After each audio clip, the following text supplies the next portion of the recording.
Right, this is a motor guzzi tank that's been lying now for 4 days with caustic soda in it. The petrol tank was all covered in rust and it had old steel petler on it.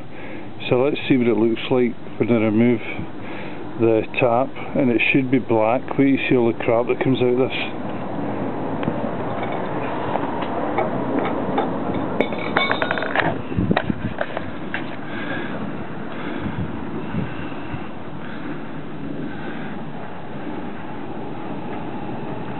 Look at the colour of it already, and it's stinking. Absolute stinking.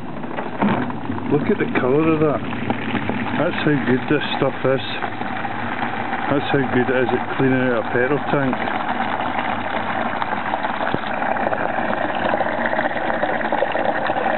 It looks like coffee that's coming out. And all that was is clean water with caustic soda in it. That shows you how much crap there was in that petrol tank.